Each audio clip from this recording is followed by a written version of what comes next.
It's Tuesday night, 10 p.m., and this is the C3 Podcast.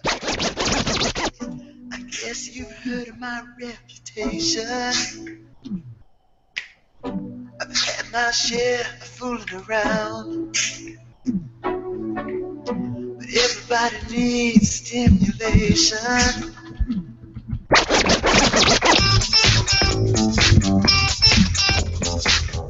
I had fun, man. Just out, you guys joking. We working at the same time. Putting the work in as a team. Like I said, man, I'm just glad to be with the guys. My favorite night of the week. Good Lord, it's a good day to be a Panthers fan. And we the best. You heard them say it.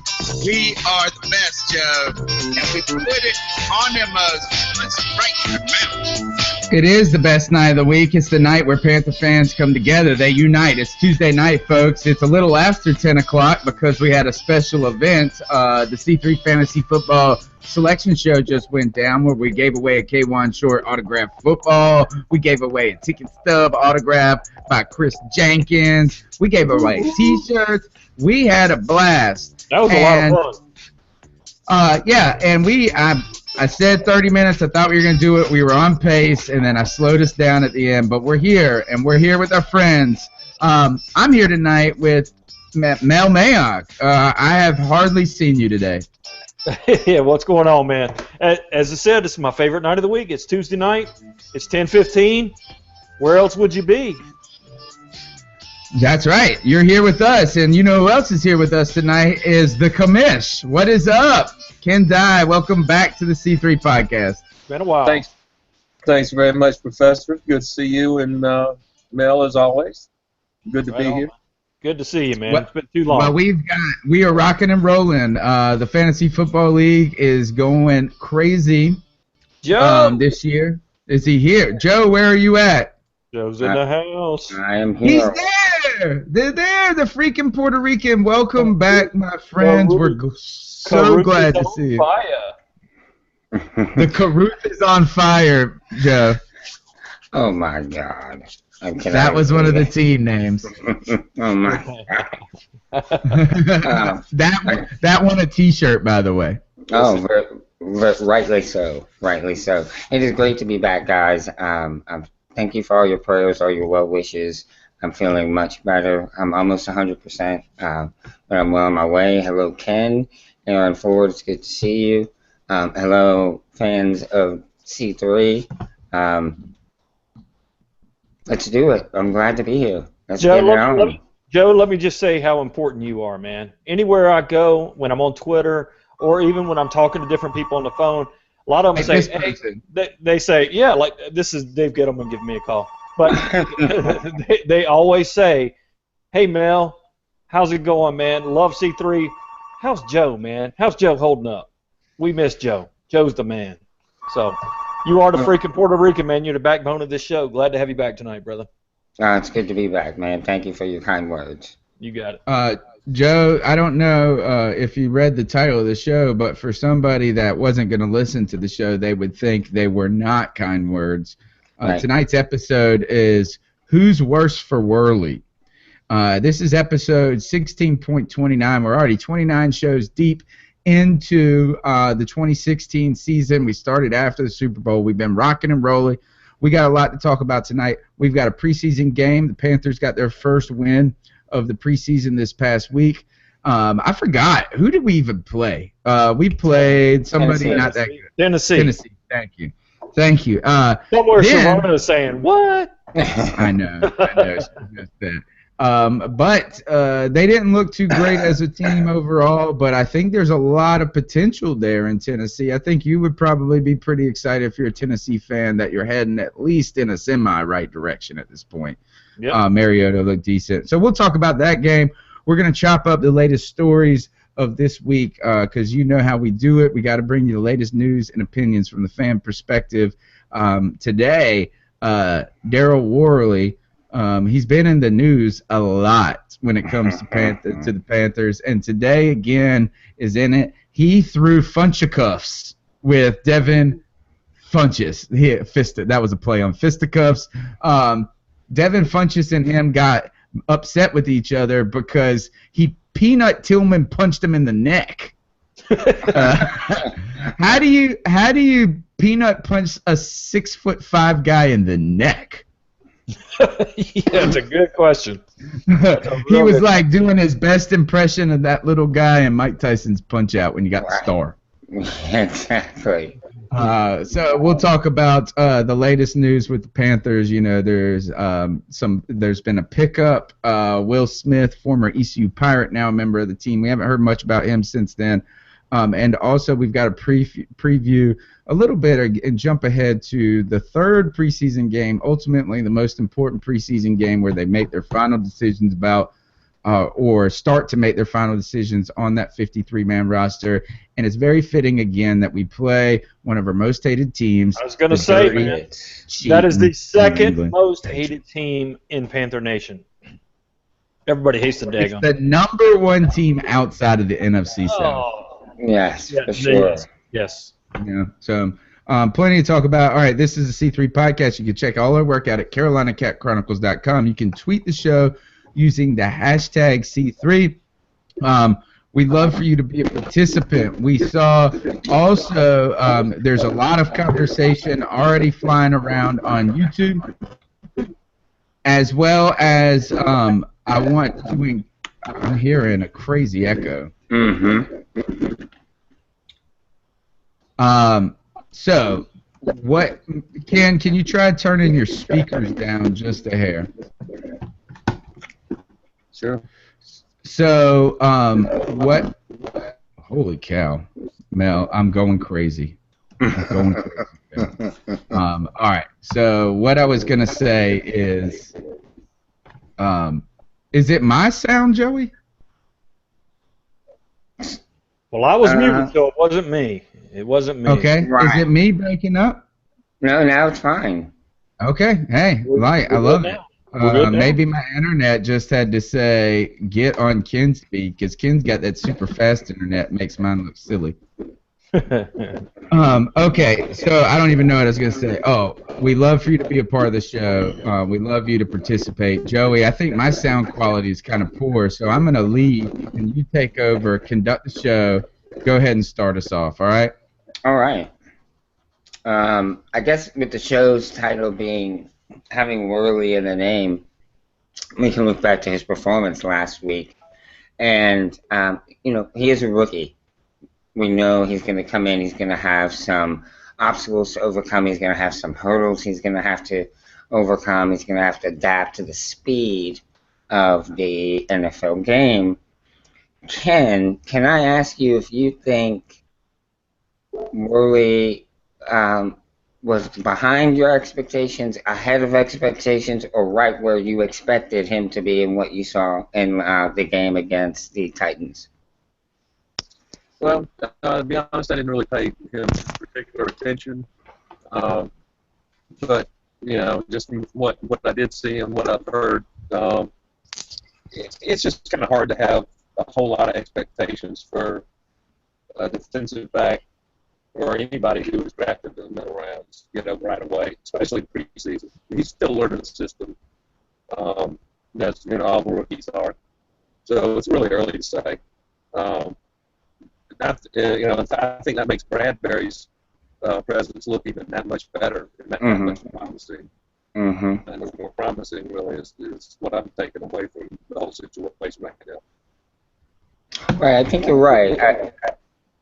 I think Bradbury has shown that he's come in and that he has adjusted well. I think he's able to use his size, in a way that maybe these other guys haven't quite, aren't big enough to use their size or haven't learned how to yet. Worley's a pretty solid sized guy, and Sanchez, I know, was a little bit smaller playing the nickel.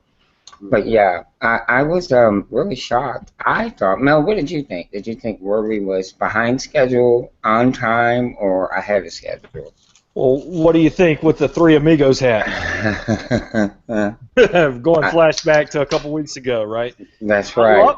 I love it, man. I love what the Three Amigos are doing. these I was worried coming into this year what the defensive backs were going to do. Right now, my biggest fear is what the defensive line is going to do. Mm-hmm. Amen. Right? I mean, the defensive backs have looked good so far. Now, granted, it's only preseason. You cannot read too much into it. The defensive backs are going to have their ups and downs, but boy, they look good to me. Overall. Ben Wickery, Kurt Coleman, these guys are solid. And then Bradbury, he looks every bit as good as Josh Norman as far as physically and just being all over the receiver. Now, you know, it's Sanchez had a nice quick. Yeah, He did. And it looks to me like Sanchez may have a nose for the football. Yeah, might be. Yeah, I like it. And that's a big thing, you know, if you get a defensive back that just happens to, you know, be around the ball a lot, that's when turnovers occur, and that's great for defenses. Well, one thing, if I may, real quick, I remember the one thing that I remember from all the scouting reports on the DBs we got, all of them were ball hawks. Okay. That was in the scouting reports. Yep. So let's do a sound check. The professor, you are back, man. Let's do it. I'm back. Sounding good. Sounding good. Okay. So what we're talking about was you said that. So Joey, catch me up on the Worley conversation. How bad was it? I was just saying, you know, since the show's Worley, we were going to start with Worley, and I look back at his performance last week, and honestly, I was a little disappointed. I hoped he would be a little more. I had hoped to see more from him. Now, you know, it is the preseason. You can't take anything you see with anything other than a grain of salt. So that's how I'm perceiving it. I'm thinking it's never as bad as it looks, and it's never as good as it looks in the preseason, right? So this week's the dress rehearsal. This is as close as it gets to being a real deal game. Here's my take on the Worley thing is that he played like a rookie, and that's okay, right? Mm-hmm. He did. He played bad. It was bad.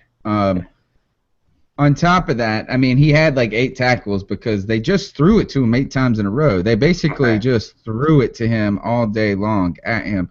The thing that bothers me about this, there's a couple of things that bother me. Number one, he's the most verbal and outspoken and like exudes like confidence for a long time. That is really unbecoming a rookie who's a 3rd-round pick that we really don't know much about. You know, I mean, it's not like you're the number 1 pick in the draft and you're, you know, is that he's been talking junk like, get my name out of your mouth, have some respect. We're about to show this league what we're about. He does have a lot of confidence, like Joe D says on YouTube, but I think that these were the type of things we expected to see with the rookie. So it's not troublesome. Like, do I think it's a problem? No. Overall, in the long term, do I think it means that he's going to be a bust or something like that? No. I think it, though, is a very sobering moment for Panther fans, for Dave Gettleman and the management, and for the 3 amigos in the idea that this transition can just happen so seamlessly to where you can replace a guy like Josh Norman because you have other good players, right? So, that's one of the things that I think concerned me about it. The other one, the last point that I want to make about Worley is that James Bradbury has looked so good for a 2nd-round pick, for a guy that came out of a small school. I thought James Bradbury was going to be the rawer prospect with a higher upside, while Daryl Worley is the guy that was going to be more ready from day one, or you know what I'm saying, and more polished or whatever. And it was the opposite. What the heck? And one other point is he said something about the play calling, and after the game he said that he felt like he was asked to do things he wasn't, like to play the game he wasn't ready to play. He made some comment like that. Sounded a lot like Josh Norman, who Panther fan said It reminds me of Josh. I want the personality getting players' heads. You know, who are you as a rookie when you play like that? When you played 15 yards off a receiver and they only got to get 8 yards for a first down, what was he thinking? Why was he like in a different area code? He's a rookie. But really, I mean, come on. I mean, like, what, are you that scared of getting burnt deep? Well, I mean, we and honestly, we don't know what defense was called. We don't know what the defense. If he did it right. Right, he may have lined up wrong, and then they may have called an audible, and he lined up wrong, you know, in that scenario as well. So there are a couple of things we don't know, but I think it's safe to chalk it up to being a rookie.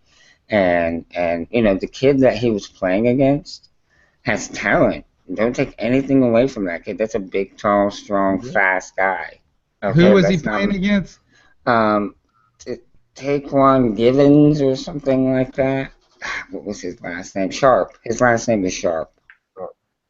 I think it ended with an E. But anyway, the Titans are high on that kid, by the way. I was getting ready to say they were so confident in the kid that they let Dorial Green Beckham go, or Beckham Green, or you know who I'm talking about.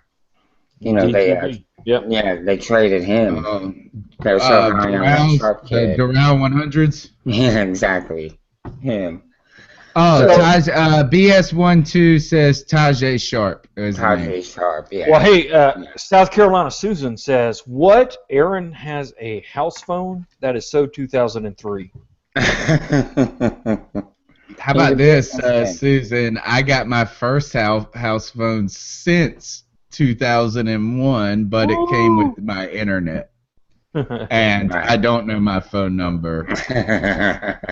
No, I got an old rotary phone in the kitchen on the wall. Right on. Wow. You know, Joey, you know, anytime I think of a rotary phone, I think of that old. You remember that Chris Rock skit where he talked about going to his grandma's house and when you had to dial a phone number and you hated when you got a 0 because it would be like 3. Da-da-da-da-da. Right. Exactly. And then you hit the 0.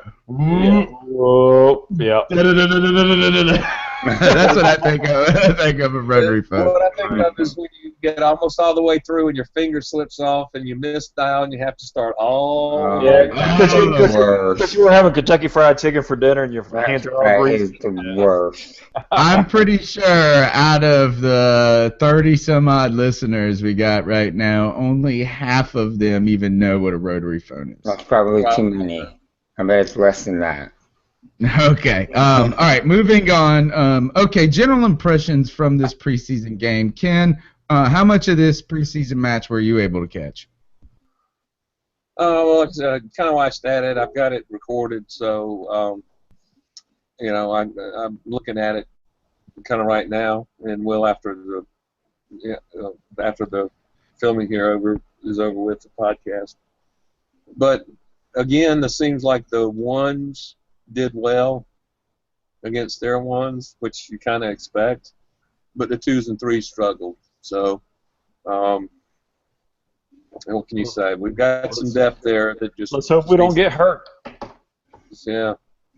That's the story of every NFL team. Really, the story of the entire NFL is this, and you can look at the Panthers last year, is we really avoided injury to key players, and we were able to hide injury temporarily when we had to, and we got production from guys that were on the fringe of our key players, and that's really the recipe in the NFL. Everybody, for the most part, there's very few teams that don't have the ability to do that if all those things come together. Right. You know, maybe not 15-1 or the level of that the Panthers did, but that is the story of the NFL, is how do you able to weather injury. So let's talk about that. First, let's just move to the offensive side of the ball. You got to, if you're a Panther fan right now, I'm going to go ahead and tell you, this is the best offense you've ever seen in Panther history. If they stay healthy and if they do what they've done so far, they have the potential. Is if these are signs of what's to come, this is the most potent Panther offense you've ever seen. Yep, because it'd be last year's plus having Kelvin back. Yeah. And better role players, because those players that were requested or required to do a lot last year, that was probably outside their comfort zone. Mm-hmm. They are going to be able to do things. We're going to be able to tailor the scheme more for their skill set. Look at what happened with Ted Ginn Jr. in that 65-yard. That's Joey, you mentioned this maybe 2 shows ago. That's the play for him. Mm-hmm. That was the exact play. It's not the deep ball because he can't catch it. It's that ball. It's that one where he can turn and just turn it upfield and pull away. And boy, that old man still got speed. He does. Ginn and juice, baby. Yeah, he looks so smooth running. Like it does. It looks effortless. Like I was like, when is he gonna run full speed? And he was just like. I didn't feel like he was running as fast as he could. Right. Okay. Really though, what did you think about the run game? Still, the run game still does not look like it can impose its will on a team. But we haven't seen the full run game yet. Right. We haven't seen Cam Newton used at all. Right. And so we have really played a soft touch when it comes to the run game. Mel, is this a different Panther team? And in some ways, I think I was listening to the Mac Attack, or it was Darren Gant maybe, and it was at that lightning storm period, and they were talking about how teams generally use the run to set up the pass, but this team, with Cam's progression, with these big receivers and how physical they can be, that maybe we could switch that, and you might see a different tradition this year for the Panthers, and that is the pass that sets up the run. That's an interesting take, man. And I tell you, everything that the Panthers are doing on offense and defense is having personnel to where you can do anything out of the sets that you have. You know, you don't have to. Your personnel is not going to tell what play you're doing.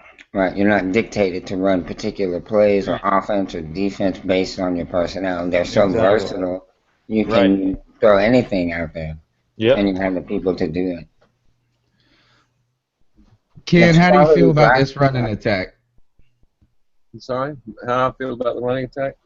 Yeah, kind of the same way. You won't really know until you see Cam and Stewie out there full speed. But it's an area that concerned me last year, and it's an area that's going to concern me this year, until they show me differently. Basically, I'm worried about a couple of things. Stewie's yards per carry and who backs him up. And those are 2 pretty big things to question. So. Joey, I was going to say this is that Shaquette, and I'm so sorry, every damn week. I know, I thought it was Shaquille. I thought I had it right for a long time. And again, wrong. Shaked.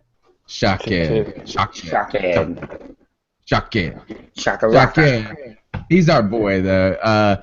And he said our running, and boy, he's really got some great football insight right here. He is. He's awesome. Our running game will live and die by Cam's legs. But you know what? I got it right, brother. I got it right. I agree. But I'll tell you what, Cap had better produce, because if you don't have a solid running back there, if Jonathan Stewart goes down, you see what happened in the Super Bowl. It ain't pretty. It ain't pretty. So Cam is fantastic, but you have to have that bell cow in the backfield too to make this offense go. I really believe that the Panthers need to keep their eyes open. There are a lot of teams out there that have some talent at running back that they're not going to be able to keep. Kansas City comes to mind. They probably have a running back or two that they're not going to be able to keep on their roster that, may deserve at least a kicking of the tires, so to speak. Wager looked great last year. Where has he been this year? He made a little bit of an appearance in this past week's game, but I think that was more the offensive line looking better. The second unit offensive line looking better in Game 2 than it did in Game 1, because it was pretty bad in Game 1. Now, that may be a testament to the Titans not being the best team, but they did look better, our second unit offensive line anyway. But defense ahead of the offense early. So right. Well, I thought our second unit ran the ball effectively. I liked Fozzie coming out of the backfield catching passes. I thought he did that well. Smooth as silk. Yeah, but when it comes to running up the middle and kind of our inside run game, he kind of disappears. Yeah, he disappears. Yeah, he can't do it. He can't do it. Here, look at this. This is some interesting takes on Twitter. First of all, you can find what you need to do is go follow at Esoteric Cranium. My boy just recognized that my Steve Berline jersey. I like that when anybody picks that one up. Second, Panthers fan _ in Africa. So this is a Panther fan from South Africa who writes for Carolina Huddle. And if you want to think of anybody and you want to try to figure out who this person is, think of anytime you see an advanced graph or chart dealing with the Panthers. So her gig is taking this intense data sets and condensing them into meaningful information. She was talking with Legacy Line with Lynn. She says, remember, we've not been running Stu much yet. As for Wager, think we're trying to limit exposure to stash him safely on the practice squad. Maybe. I'm going to go ahead and tell you this, though, and this is where, and we're big fans of Brandon Wager. We've had him on the show. We really want to see him get an opportunity. We want to see him run with, but right now there's not very much worry about someone stealing him. Okay. It's not a Tyler Gaffney. Very well. Did you guys remember? Didn't Tyler Gaffney have like a 40-yard touchdown run in their first week? At 46 yards, I think. Jerks. Okay. So one question here, Mel. Do you give Carlos Williams a look? Somebody, it's interesting. He had 9 touchdowns last year, and he comes in out of shape. No, I don't. I pass on him. The work ethic's not there. There's something going on there. There's something going on there. Well, you had your shot. He had his shot. He needs to ice up. He's an ice-up stunt candidate. Well, I know what he said. Lose weight candidate. Well, his wife was pregnant, and what happened was he was taking care of her in the off season, and he was eating too much. No, that's BS. He admitted to it. Yeah. Well, that's what he said. Oh yeah, I hear you. That's a BS excuse, though. Hey, here's something from a guy that's got 3 kids, who's had a pregnant wife 3 times, who's had some rough pregnancies. He didn't eat too much. He had a few too many of these. That's exactly what it was. That's what happens when you got kids and you got to hang around. You want to talk about, go look at the C3 podcast 3 years ago and look like what Tony looked like. Looking svelte. Now I'm looking fat. Joe, I was going to say, when it comes to mentioning players on other teams that potentially I think we dropped the ball on, I thought the free agency signing that would have made a difference for this team was Alfred Morris. That would have been a great signing. Because look at what, first of all, he's put back 3 or 4 back-to-back 1,000-yard seasons with the Redskins where he split carries with people. On a team that was terrible. Who would have been? That would have been a good signing. I think he's a hard runner. That would have been a good signing. He's looking good in Cowboy land. However, my boy Derrick Henry would have been the big man. He looked real good. I was going to ask you about that, Mel. What did you think about Derrick Henry's performance in this preseason game? He's a man among boys, man. He would have fit our offense like a freaking glove. Yeah. Ditto, Aaron, ditto, Mel. Yeah. He would have. I hope Vernon Butler is the man among boys that Gettleman says that he is, and he certainly is a physical freak. But Derrick Henry, oh my gosh, would he not have fit this offense perfectly for the next 7-8 years? I think this is that just think of, and I've said it for the last 3 weeks, is how big this team would be. Like, I'm pretty sure that you would be the biggest team in history. Just getting off the bus, man, people would have been like, "Oh man, we got to play those dudes." Okay, so we talked about the offense. There's a lot of upside to this offense, but 2 things this is predicated on. I think we all agree. This is predicated on Cam Newton being able to be Cam Newton, and number 2, having Jonathan Stewart, because we don't feel comfortable enough to have a younger guy in there with this offensive, with the offensive line that is, you know what, it's pretty good. I'm going to say this, is that offensive line I don't feel bad about. I feel like Cam Newton's had plenty of time to throw. I think we're better, oddly, we have better pass defense than we have, pass protection than we do run protection. Yeah, and that's important too, because you remember what it was 2 years ago, week 3, we were playing these same New England Patriots. Cam Newton gets out and scrambles and runs. One of the defensive backs puts a helmet in between the shoulder blades of Cam Newton as he's going down, fractures his ribs. He was out for game 1 and was never the same the rest of that year. I tell you, man, just stay healthy, guys. That's all I got to say. And before we go on to the defense, since we're mentioning Cam, I don't think we've talked enough about this, and I need to get pounding the keys about this. Cam Newton has looked tremendous this preseason. Hasn't he?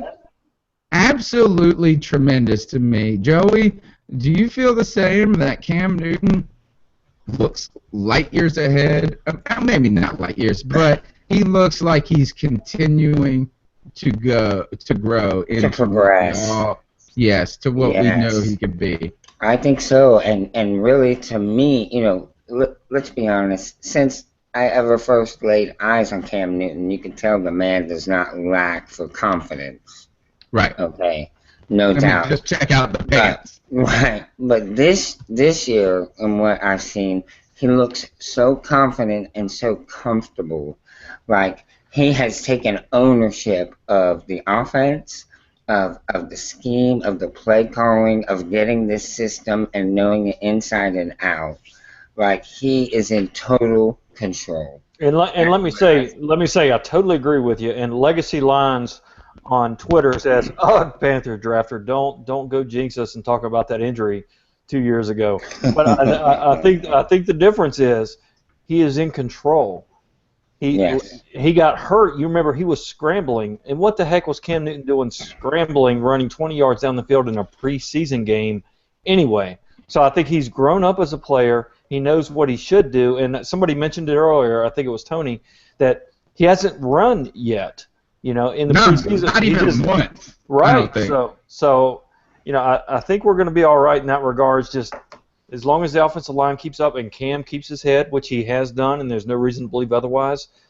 I don't think you're going to see Cam sprinting 20 yards down the middle of the field in the preseason game this year. No. It goes back to those things that people kept saying last year, is that maybe not having Kelvin Benjamin was a good thing for Cam Newton's development. It forced him to learn how to be more resourceful as a passer, to become more precise as a passer, because guys aren't getting separation. What I haven't seen is any problem with Cam Newton throwing high. Right. And so I really feel like Cam Newton is continuing to develop and flourish on pace, ahead of pace, and he's playing great. So, Joe, take it away. All right, I think this is what we saw Cam drafted for.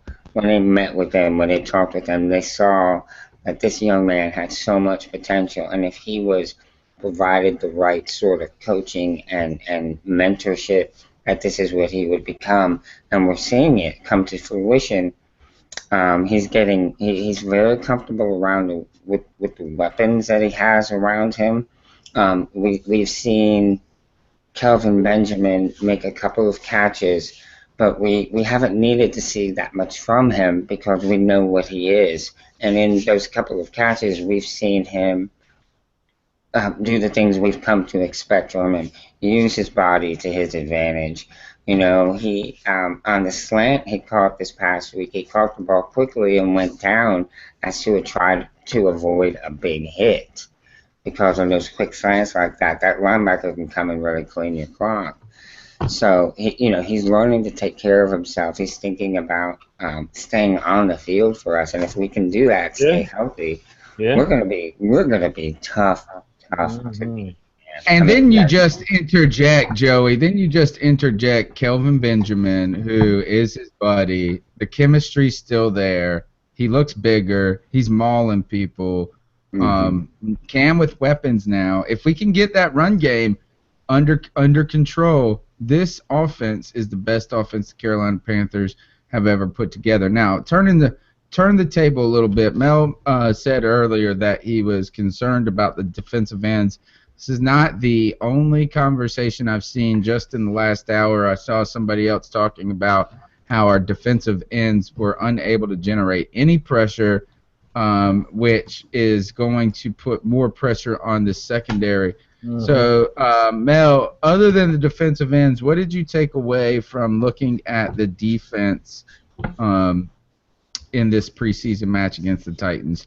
You know, they're not a world beater team.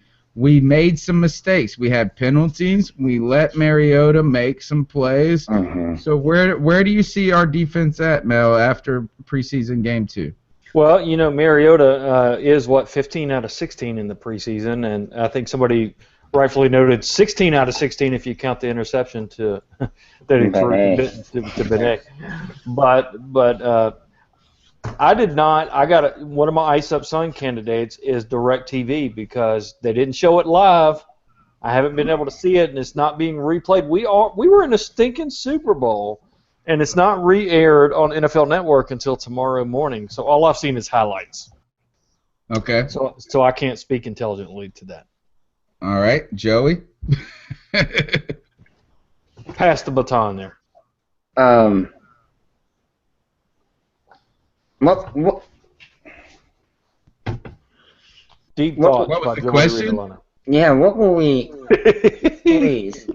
Deep thoughts. The question is, yes, this is Deep Thoughts with Joe Riolano. The question is, where do you see the defense at right now after? Because I think we see the usual suspects playing fantastic. Luke Kuechly, Thomas Davis. The strength is straight up the gut. Right, which we know, and the pass rush, our front seven is definitely the strength of this team, and you kind of saw it working in the game. You saw where the Tennessee Titans were moving the ball effectively down the field on that one drive. Mariota looked sharp, but then the field shrunk. Okay, the field got shorter, and we started to get pressure. And that made Mariota start to have to force the ball, to get rid of the ball before he wanted to. And what happened? That's when Benet jumped up and made a play and turned the ball over. And that's what you're going to get from our defense.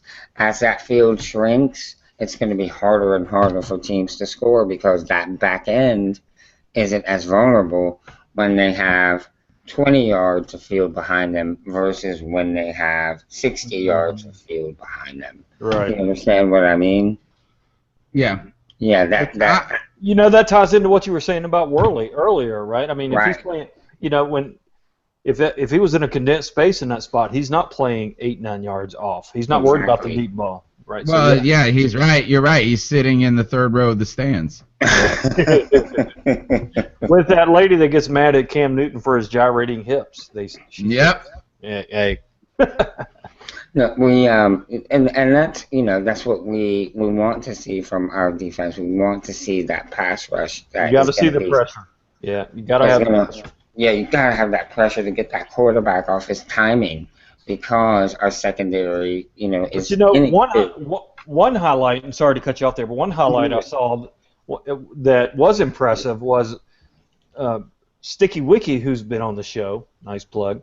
He on his sack that he got, he made a great veteran type of play. His responsibility was the tight end, but what happened is that tight end was blocking Charles Johnson, so he took on Charles Johnson's responsibility of going after the quarterback and got his sack that way. So that was that was encouraging to see. I think we got a lot of positives. My fear is, can Charles Johnson and Coney Ely consistently get that edge pressure on the 19 games. We need 19 games out of Charles Johnson, and I haven't. Here's the point: is that right now I'm calling him.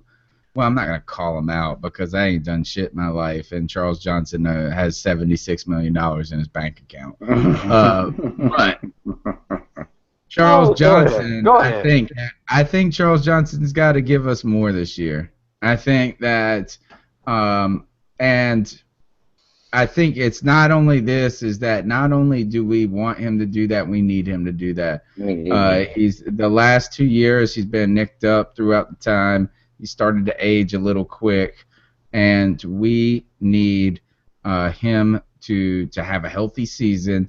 We need him to kind of get one last go out on top type of moment with the Panthers. And because here's the thing, is that while I like Coney Ely, I certainly was never on that, you remember when Coney Ely was in the doghouse, right? And, a lot of people were already talking junk about him. I really kind of stayed, and my mantra has been this about defensive ends, and I've been consistent about this. It takes 3 to 4 years to get them acclimated to the NFL. That is not a position. Look at Clowney, who's dealt with injury and all of this. Right. And that's the number 1 pick in the draft by far, head and shoulders above everybody else, and he struggled. Defensive ends struggle against savvy vets. Yep. The only exception is the incredible super freaks like Julius Peppers, somebody like that. But that's my boy. If you're not Peppers, it's going to take you. I mean, you remember Mike Rucker? It even took Peppers roids. True. And he's back in the headlines again for the human growth hormone. We're gonna need Coney Ely to be like a $76 million player this year. Right. If Coney Ely played like he did in the Super Bowl, we're golden. Well, of course. I mean, but seriously. Okay, Shaked said we're only paying little money, $3.5 million. You're right, but we need him to play like a $10 million player this year. That's the problem. It's not the amount that we're paying him this year. It's we need effort. We need. You know what? I think he's going to be extra motivated. He's actually had sponsors. He's had sponsors drop him.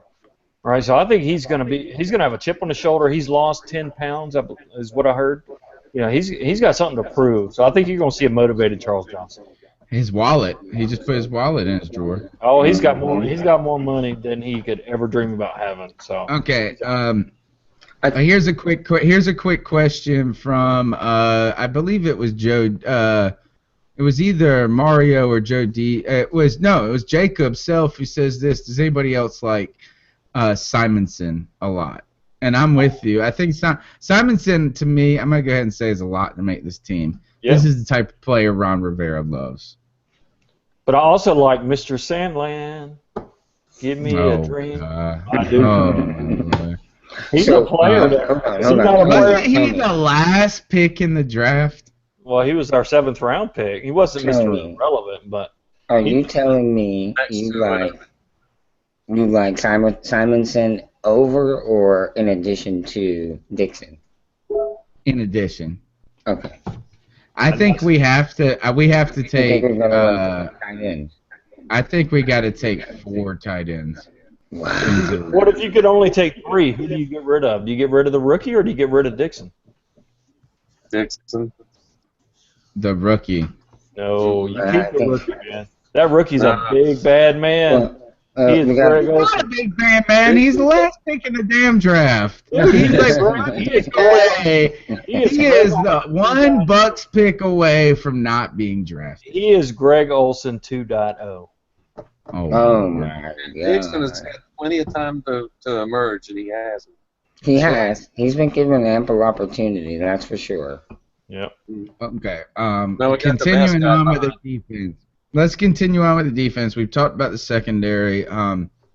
Improvement or what did you think about the safety play? Because continued to be, was my main concern coming out of the first preseason game.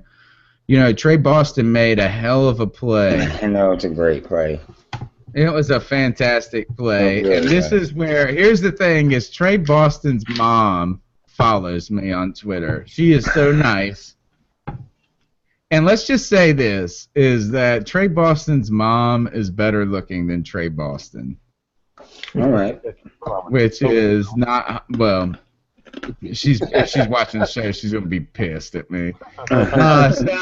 So she likes my tweet. You know, I was kind of hard on Trey Boston after week 1 game. And then great play. Phenomenal play where he pulled down, I think it was DeMarco Murray in the backfield for a loss. Yep. Came off a block, held contained, just all there. Yeah, perfect. It was. And then he was in busted coverage 2 plays later. So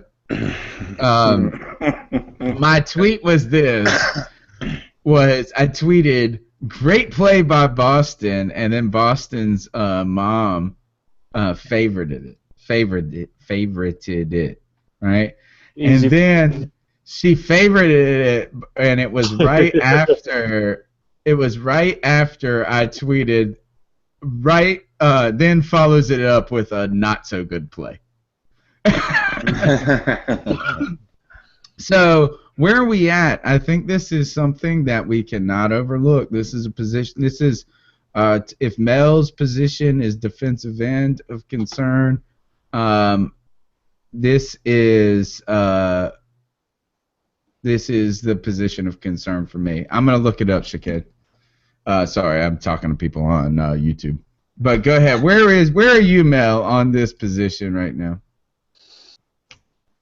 Yeah, I would like to see some more depth, and I wouldn't be surprised if we didn't sign a veteran safety after cuts, you know, because it seems like the Panthers organization has always wanted Trey Boston to be that guy, but he has never been the consistent guy that we can count on to be there play in and play out.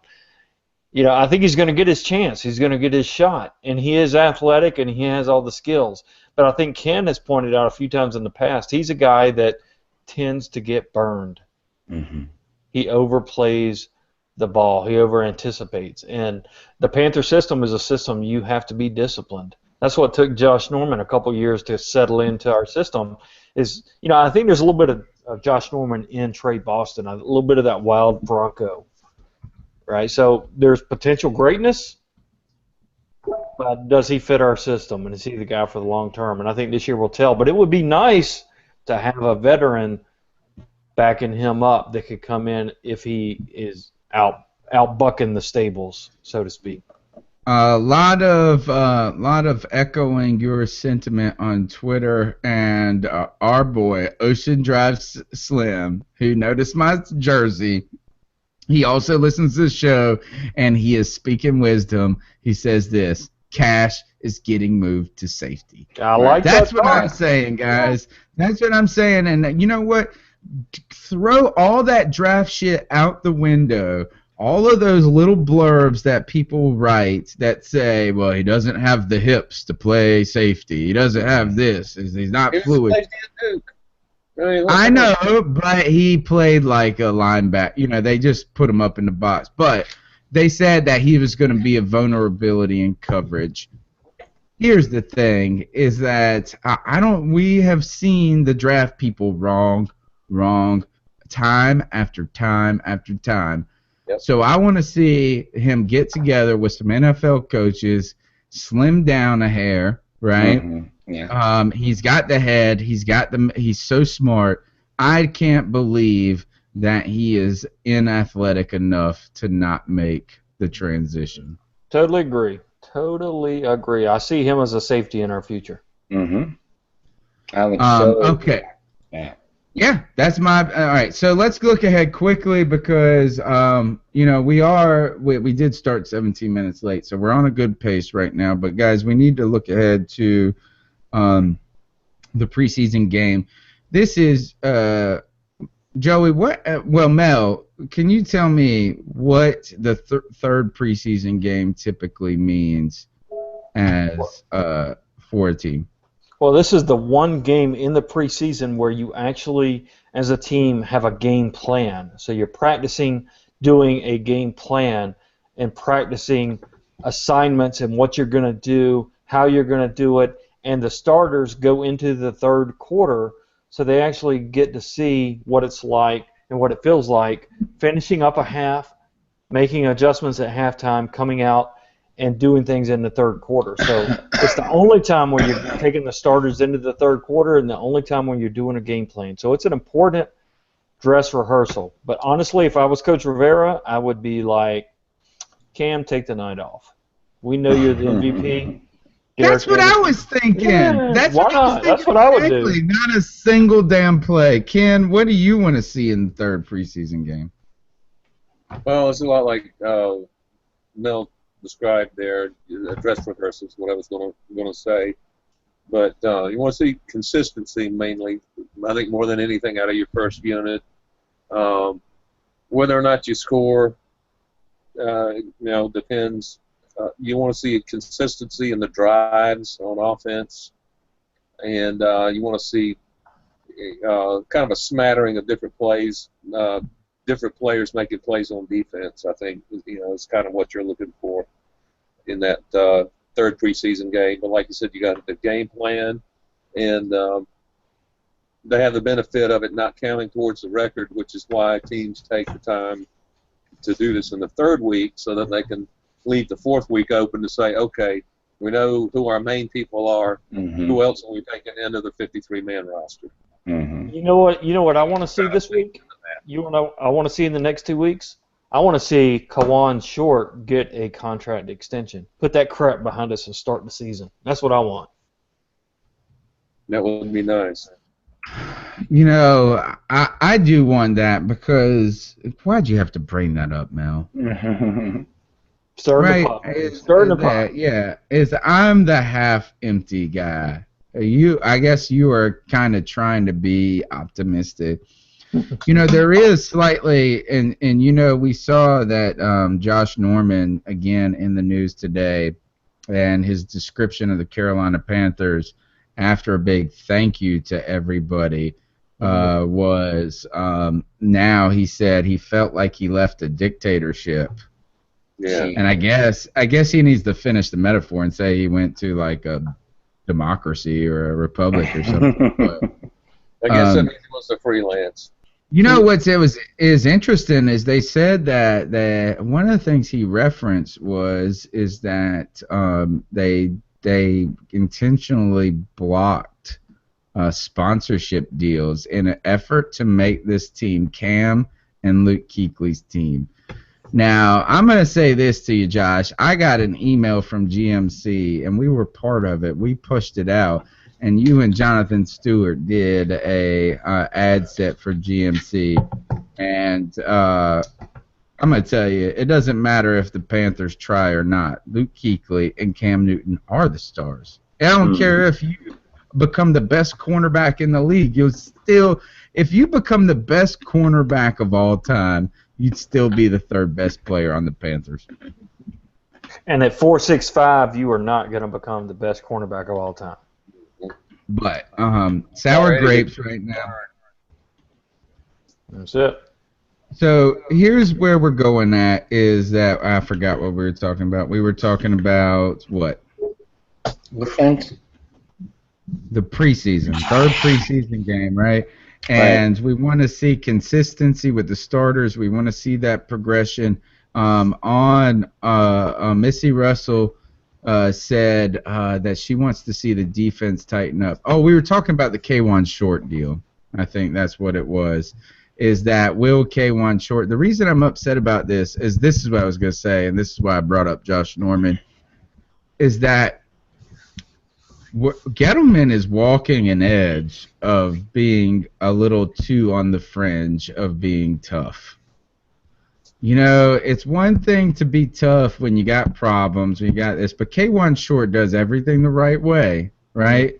He's done everything. Yeah, I mean, at some point, what is the you know, and so interesting point, Mel. If the deal doesn't get done by like the next 10 days, though, go ahead and sign it off.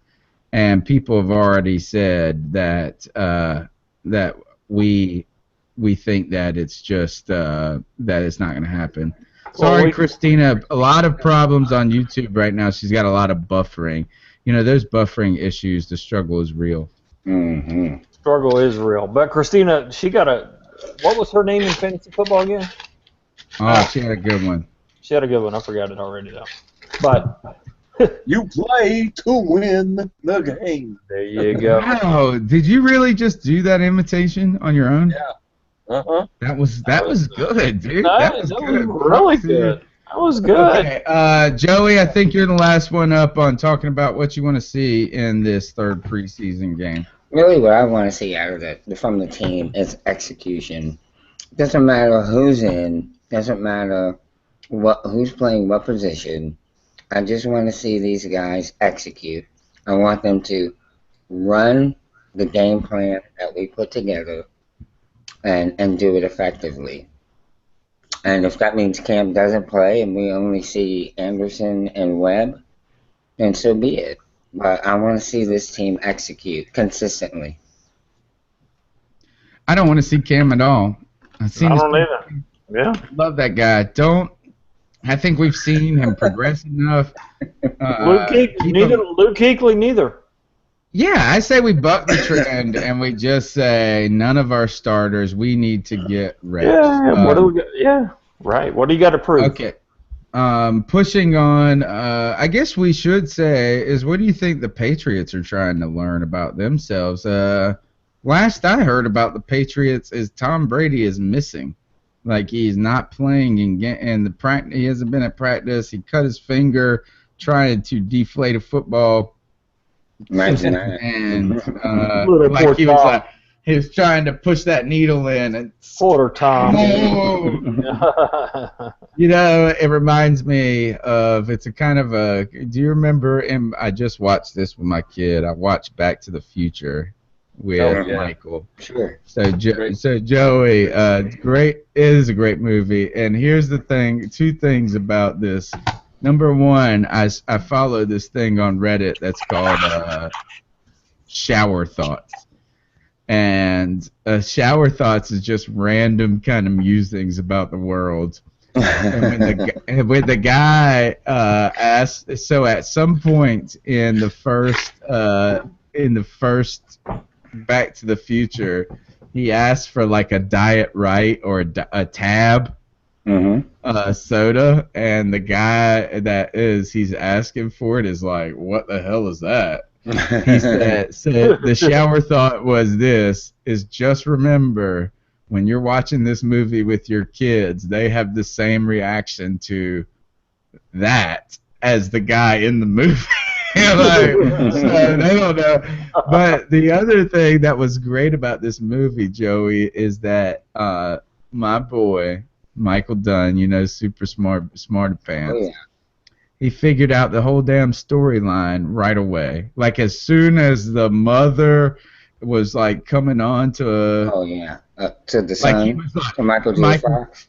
Michael goes, but he won't be born. And like, I was like, dang, man, like you. Awesome. Oh, okay, so what were we talking about? We're talking about preseason game coming up. Preseason game. I don't even know what I was talking about with Back to the Future. I don't even know. I think we were moving on to the Ice Up Sun picks. I think that's where we were. I did have one. We were talking. Oh, that's what I was talking about. Is Tom Brady with the hand? It was in that movie. Do you remember the guy was trying to pop the trunk? Yes. And he cut his hand. That's what I was thinking. That's what I envisioned Tom Brady but you know, cutting his hand with a needle. I watched The Hangover over the weekend. So you pop the trunk and you got a little Japanese guy that's got a size 6 shoe jumping out and hitting you with a crowbar. And when you say little, you really mean it. Okay. All right, so we do need to get out of here. It's getting late. We're actually going to make this show exactly an hour. We're going to start up with Ice Up Picks. Who's ready to go? Who wants to go first? Woo woo! I can do it. All right. Get on after it because nobody else stepped up to the mic. Yeah. See, I had a lot of different options out there. I thought about icing up a Tampa Bay kicker who was taken in the second round. That was on the top of my. That was my guy until it just got trumped tonight. You know, so I mean, a second round kicker who's got a mental block because he's had a couple of rough preseason games. He's got to be right up there. He's gone and seen a psychologist. Right up there. You know, and he was 50% in field goals over 40 yards last year. So I could have iced up the Tampa Bay Bucks, but I'm not going to do it. Anyway, what I'm going to ice up is anytime I get a chance to ice up the Atlanta Falcon fan base, I'm going to do it. I'm going to do it. Today I was cruising down. I had to run an errand to Walmart, and I was listening to my XM radio, listening to the NFL Network. And there was a call-in show, and a guy calls in, and he is Mr. Atlanta Falcon. That was his handle, Mr. Atlanta Falcon. He calls in, and this dude says, I'm not going to go so far as that Kansas City guy that just called in and guaranteeing that we're winning a Super Bowl. But what I am going to do is I am going to say we are going to win the NFC South. Have you seen how dominant we look in the first 2 preseason games? Oh my God! Didn't they suck it up in their last preseason game? Brady Quinn, who was the host of that show, retorted and said, "Dude, you were playing the Cleveland Browns, and RG3 looked like he was going to be an All-Pro. Do you really feel good about that?" Woo! And so he went on. So his retort to that was, "Well, it's just preseason. We were working on things." So you know what I gotta say, Mel? That's the stupidest thing I ever heard. Today. And there is nothing in this world that I hate more than the Atlanta Falcons. I would pull for the Russian national football team over the Atlanta Falcons. I would do it. I would do it. So for these Mr. Atlanta Falcon fans calling in, and it just chaps me to this day. I'm a little biased. For them to be the 1 in the 15-1 does kill me. I admit it. I hate that. But for them to say they're taking the NFC South this year because they're 2-0 in the preseason, ice up, Atlanta Falcon Nation. Don't rise up. Ice up. Ice up, you Falcoholics. That's it. That's all right. Ken, did you bring an ice up? Okay, all right, good. All right. Mine, short and sweet. It's so funny to me because, it's funny somebody mentioned the Tampa Bay kicker. Kickers are football players, whether or not you believe it, they are football players too. Eagles kicker Caleb Sturgis. I love this. Well done. In last week's game against the... God, I wish I could remember who they played. Anyway, last week, warm-ups. Mr. Sturgis did not make the game because he got injured in warm-ups. Guess what happened? He was standing on the field. Kickers come on and practice kicking, and punters. Oh, don't tell him what the injury was, Joey. The injury was he got a concussion. He got concussed. No, he got a concussion. He did get concussed because he was hit in the head while the punter was warming up with the ball that the punter kicked. Oh, no. He was not paying any attention, and the ball landed and hit him upside the head, gave him a concussion, and he couldn't play in the game. It was a kick-off scratch because of the punter. So a punter got kicked out of the game by a punter. Right. The punter punted the kicker out of the game. Out of the game. That's exactly right. So Caleb Sturgis I hope you make it out of the NFL concussion protocol. I certainly do. But you need to keep your head on a swivel, brother. And if you don't, you will have to continue to ice up. And also, you can thank everybody else in the league can thank you because now the field is a hard hat only zone. You have to wear your helmet at all times now. At all times. The only thing that could have gotten cooler, Joey, is if he would have kicked it straight up in the air. And then he was like, "Where'd it go?" And then hit him in the head. That would be now that is the first thought I said is he got hit in the head with the punt. Did he punt it? Right? Oh, good, no, he didn't. That would have been so good. All right, Ken, do you got a ice up pick for us this week? No specific one, but really to all of the people who failed, drug tests or whatever, suspended, for 3 or 4 games the first part of the season, or in some cases the entire season. Mm-hmm. It's not just you. You're letting your teammates down. You're letting the fans down. But mainly, you're letting your team. And don't forget, you're letting fantasy football owners down. I mean, when do you draft Le'Veon Bell? That's true. He's not the lock for the top, 5 or 6 like he used to be. Yeah. So he's been going in the early 3rd round, I think, lately. But early 3rd. Yeah. Oh, I'm taking him. All right, so Ken's icing up all people that are suspended from drugs. They know better, and they let the teammates down anyway. Yes, for sure. Yeah, for ice up, good one. Nice job. All right, so my ice up pick is gonna serve as the ice up pick for me, but also the C3 fan ice up pick of the week, as well as just the overall show ice up pick. This is like everybody on this show right now is throwing an ice bucket at this person.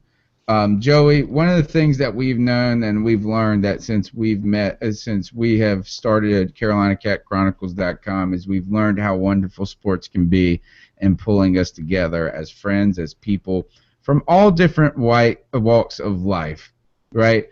Is that we have found and forged some of the best friendships we have with people in many ways that, I consider Mel Mayock one of my best friends, and I didn't meet him for 2 years after knowing him, like physically in person. So what's amazing about this is that we've witnessed this firsthand. We've interacted with these people. On top of that, we've seen the authenticity of this camaraderie, this fanship, of all of this. And this all culminated, Joey, all of that, everything that we started Fan First Productions for, what the C3 podcast and Carolina Cat Chronicles has been about this fan experience in that moment, trying to replicate something for everybody, not maybe replicate, celebrate that feeling that we get when we can find such joy, such friendship, such an opportunity, even in the midst of the hardship. Think about what Joey's gone through. Think about what Ken's gone through in his life. Think about every single person on this show has had a cross that they have bared that has been heavier than you can imagine, folks. And my cross being the lightest out of every single person on this panel right now. The point that I'm trying to make is that this opportunity where we come together as fans has been a moment to escape those burdens at times. And there are very few things in life outside of, if you are religious, outside of that, to where you can feel that feeling of joy, of relief, of just acceptance, connection. Yeah, that's right. You can't feel that. You don't feel that very often, and that's what we try to celebrate. Where I felt like we got to witness this in another form was with the girl gang, right? Mm-hmm. You saw the girl gang, a group of people that the thing that brought them together was it started with football. It started with a team, one common thing, but there was so much diversity in that group. There was so much, but they have forged real friendships, Joey. Mm-hmm. True friendships about, and it started with this. It's just, hey, we can talk about football and feel good, right? Right. So they plan this phenomenal trip. They go to Spartanburg. They're so welcoming of every single person that wants to be interested. They're called the Girl Gang, and they let dudes in because they are too nice to say no to, like, hey, we want to just really celebrate ourselves. And they're so loving, so authentic, so cheerful. So they were rewarded for this authenticity and this just great thing that we got to witness and be a part of, and they were acknowledged by that on a local Charlotte TV station who did a 2-minute plug, right, about the girl gang and how this represented what was going on among Panther fans. So Joey, as soon as they did this show on Facebook. Well, they link Facebook comments to shows. This lady by the name of Miss Tyrone, right? She comes after these people. They were not with no antagonization, nothing, and she called out really every single one on an individual basis, like that the story highlighted, and saying they were fake fans. And that it's easy to form this girl gang when you coming off of 15-1 season, and that true fans that they've been with the team before this and that. Let me go ahead and tell you this. There's a couple of things I've learned as I've gotten older, or as I'm starting to become wiser. Anyone that tells you that this is the problem with America, like this is the thing. You know, like, if we could just fix this one thing, that this place will be great again, or this place will be good. This is the problem. Which was a great fantasy football name. Yes. Make America. That's right. Make America. But my point is there's no magic bullet. You know what I'm saying? So anytime somebody says this is like the answer to this complex problem, don't trust them. Just walk away. Just walk. Second. The other thing that I've learned is any bitch ass motherfucker, and yes, I dropped the language on this, that says the word true fan, like you're not a true fan. Right. And they start calling out this mess about what a true fan is. You're just a bandwagoner. You know what? I don't trust you. Mm-hmm. I'm walking away. And Miss Tyrone, that's what you did. You tried to make an opportunity where you celebrated yourself rather than celebrating something that is a group moment, something that is authentic, and something that I know, first of all, that I met these people. I've met these people face to face. I know this is real. And I'm going to tell you this. You ain't going to find no bigger ass fans than the girl gang. I'm sorry, you just not. You won't. So to you, Miss Tyrone, whoever the hell you are, you're not a true fan. You're not. Yes. Because if you were, you would notice this, is that what we're doing together each and every day is something bigger than just football. It is not even about the Carolina Panthers. It's about finding joy in something together. So to you, Miss Tyrone, I tell you to ice up, you bitch-ass mofo. Whoa! Nice. Professor getting hot. Professor getting hot. All right, that was long. That's Practice what you think you're doing the chicken neck.